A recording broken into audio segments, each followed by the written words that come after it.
Here we are. There we go. Oh, you need to speak up a little bit, just more crisply.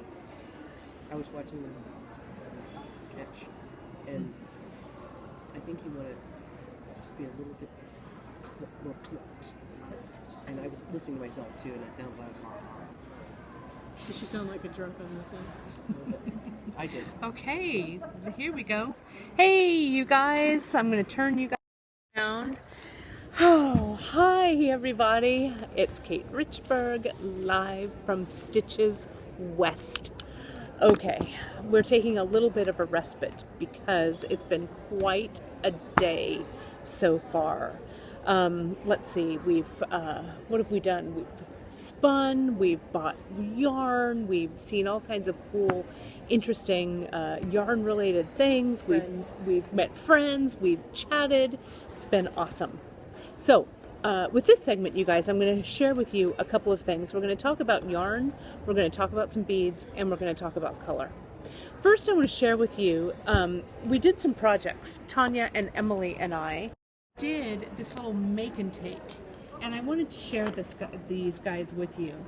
These are, I'm going to put my glasses back on because I can't really see. There we go. These are needle punched little mug rugs. Aren't those cool? I'm going to come up real close so you guys can see that. And these are, I knew you'd like them, Zoe. They're from, the company is called Woolly Wonders. Walkers. Sorry, not Woolly Wonders. Woolly Walkers. And I put it up on my phone. Can you guys see that? That was the company that was doing the, there we go, and blocked. There we go. Blocked. I know, see? Who is fast on the block finger? Right here. Oh my god. How about that for fast blocking? I should know with a name like George Foreskin, right? I should know to block him fast. Right, not on my show, right? So, see here? So these were the really cool, the cool little mug rugs, the needle punched things, so you guys can check them out. They did a cool make and take here at Stitches, and they're just different yarns, and they're done into kind of a cloth, like Ada cloth, like you would for Monk's cloth. Yeah, it's called monk's cloth, but it's like what you would use for needlepoint, sort of ish. Thank you. Thank you. Yeah, I really like these. And then the other thing that I got, I wanted to share with you guys, since we're local SF, I got this really cool, look at that great hat pattern. Isn't that darling? That SF. And it's called the Golden Gate Bridge hat. And it has cool charts and everything on the back. So that's going to go in my knitting queue eventually. So let me pass this over. I'm going to go over here and I want to show you guys, I'm going to pull this stuff over since we're talking beads and yarn. I'm sitting here with my friend Tanya. Tanya is where, oh, whoops. Let me get the camera. There she is. There's my friend Tanya. And Tanya, you have your card, Tanya, too? I'm going to flash it. She's going to flash that so you can find Tanya online. But she is someone who I really admire with use of color. And these are some of her knitted hats. Here's her card right here so you guys can see. There we go. You can look up Tanya online, and you can see this is one of her Moo cards. Those are some of her beaded creations, which we're going to talk about as well. But take a look. There we go. TanyaSkivos.com. Can you see that? There we go. That's even better. Perfect. And you guys know, if you do want to remember anything or take a photo of anything, you can just hit the home button and the top button on your device, and it will take a quick photo and save it to your camera roll if you're into that. Okay? If you want to remember things. So what Tanya does is she works with a lot of really cool color. And not only is she a knitter, but she's also a beater. And you can see, here's some of her beautiful pieces. I'm going to move them over. She laid them out so nicely, and now I'm going to kind of screw around with them. You can screw around with them. Can I? Do you mind? So I want to lay these out. So can you guys kind of see how there's a real theme to her color work here? And I'm going to actually put the camera on some of her things over here, and then I'm going to put the camera on Tanya, and we're going to chat a little bit about her color work. But look at how beautiful these guys are. Aren't these great? Yeah, aren't they pretty? I just love them. And really, this really good use, yeah, isn't it great? This great use of color. And they really have a really similar feel, you know, in the stitching and in the stitching of the beads. So I'm going to pull this back a little bit, and I'm going to put it on you, Tanya. There we go. I'm going to have you scooch on in. There we go. That's a good one. Okay, so Ms. Tanya, I've known Tanya for a while. She is, I'm actually going to stand up. There we go. That's even better. So, Tanya, what did you do first? You started doing beadwork first and then knitting, or were you a knitwear person, then beads? I was doing bead stuff when I was a kid, but nothing serious. And then I ended up working at a bead-in yarn store, so I was doing both. Yeah. Pretty much started at the same time. And it looks like, so... And at the time I was just wearing all black. Right, so this colorful I was kind of beadwork. bummed, and then I realized that color is good. So what about your stitching? So let's hold up one of your hats. I'd like to see one of those guys. Tell me a little bit about the stitch work in that hat. So this is not anything complicated. This is garter ridges on knit stitch background. And so how do you pick, so there's a kind of a background, even though the background is blue, you're So, kind yeah, of the using that background as your stays. neutral, Yeah. right? Yeah. So do you pick, so the colors that you've used, it's something that I really wouldn't think about using, you know, like blue, oh my gosh, blue, and then this kind of crazy bunch of pinks and reds. Well, and all one kind of thing go is you together. should never be afraid to put neon pink or neon red in any mix of color. Right, because if you'll notice, Even if it sounds totally gross. yeah, You gotta just put it you're in getting there. some hearts on that one. Because look at, I mean, Right. And Like, that's what is that's- kind of well, look making at this this color pop. spurs kind of Right. going No, on there. let me look at your sleeve. You've got that there too. So what is that touch of neon? What is the neon do you think? In the colorways. well, I mean, it makes it pop. It yeah, makes it. it draws your eye for sure. Yeah. And I same think- with the white. The white will Yeah. always do like a blast. And I feel like, look at the placement of just the color. I mean, if you would think, oh my gosh, I'm going to do a burgundy and Mustard. and hot pink piece together, you know, would that really work? But it really seems to go. You gotta kind of just do it. Yeah. And then realize, and sometimes it turns out bad and you have to undo it. And you gotta pick new stuff. And so how does it Or work? change the order. Right, You change just the- have to change right. the order. But I like to have at least one section where I have,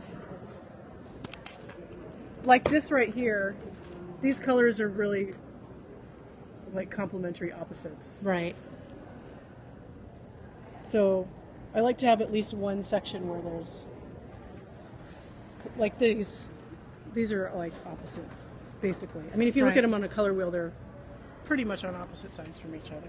And so then talk to me about how And then that a relates gradation. into like this beat. If you hold this guy up, it's kind of the same color story that It you've really got going is. on there. And which stitch it's is this? totally not planned. This is herringbone? Yeah. It's really cool. So on these herringbone pieces, what then is the neutral, the background stitch for these? The mean- background color, rather. Well, like this one, it's this turquoise color. Yeah. This And is it's- that, like,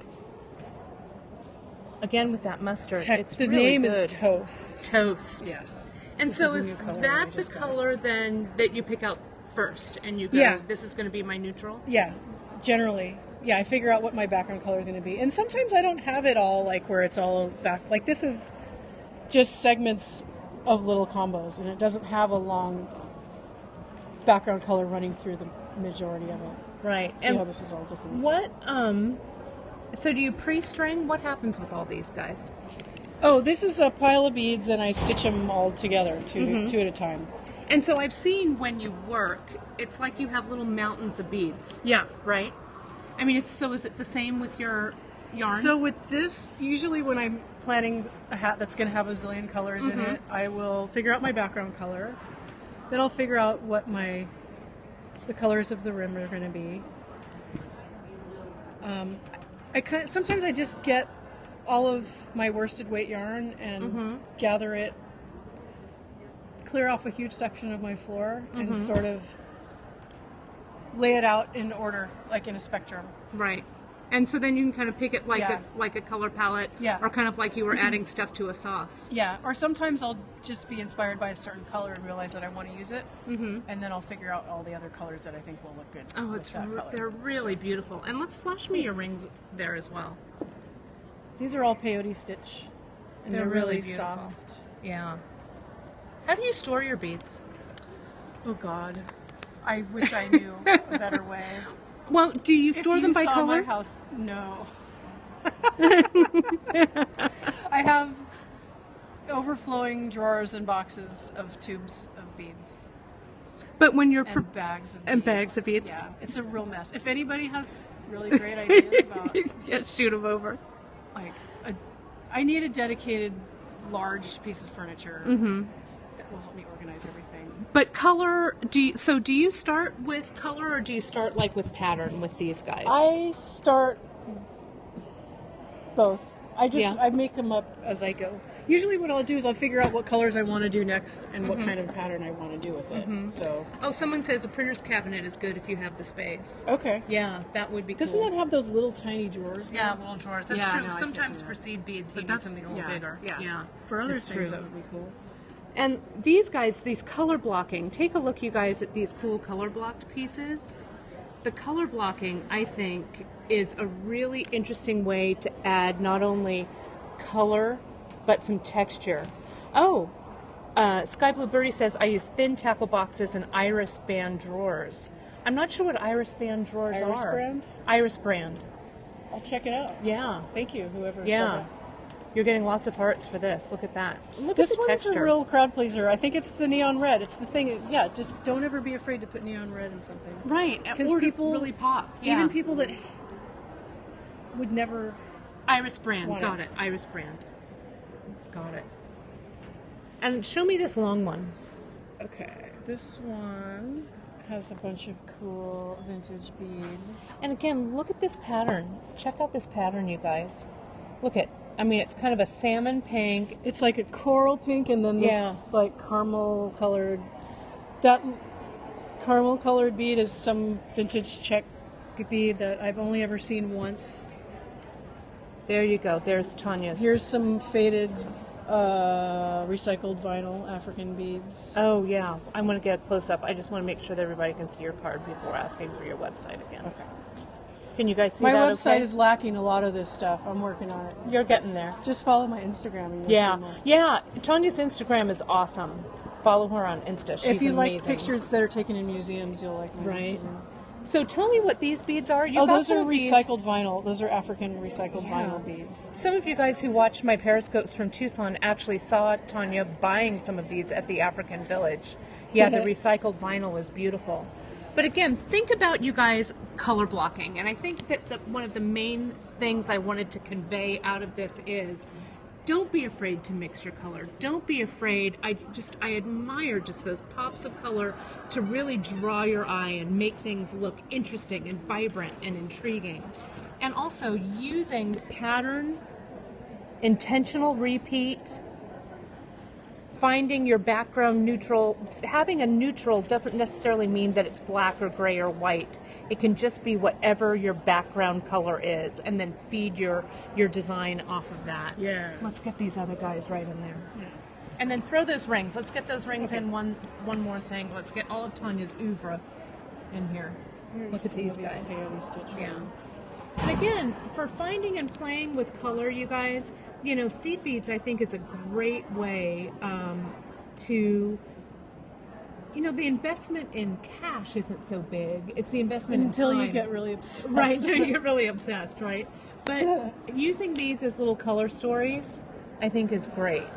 And just little color studies. Really beautiful. And I want to flash Tanya's sweater. Look at her arm there with that beautiful ribbed garter stitch. Really beautiful. And let's take one last look at her beautiful hats. Look at this. Again, a great use of a neutral. I love that one. On the top. Yeah, really beautiful. And again, that's just simple garter stitch with a pearl rib stitch, right? Just a pearl, yeah. The pearl stitch basically, yeah. to make that rib. Yeah. Beautiful. Well, Tanya, I'm going to pan out. Thank you so much for sharing your welcome. color with me, you guys. Thank you, thank you. All right, great to see you. I'm going to turn this around.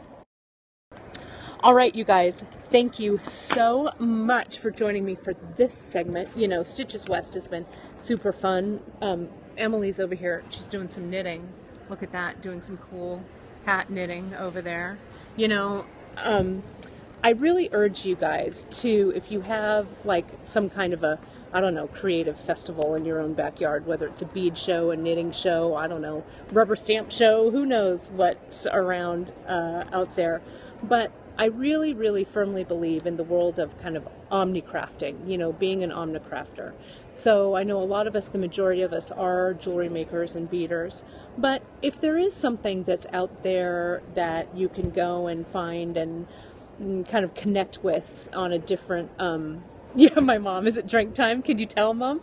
That you can connect with in a real kind of creative way. I urge you to do it. And then let me know. Yeah, stir it up. Stir the pot, you guys. Stir that creative pot. Well, my mom is right. It is almost, well, it's 3 o'clock, but it's 5 o'clock somewhere else. And we have just a few more hours at Stitches West. So thank you so much, you guys. Again, you saw Tanya's, I'm going to flash on her one more time to say thank you so much for joining us here. It's upside down. There we go. And if you guys wanted to check out where we did those little mug rugs, that was at woolywalkers.com. All right. See you soon from Stitches West. Thanks for joining me.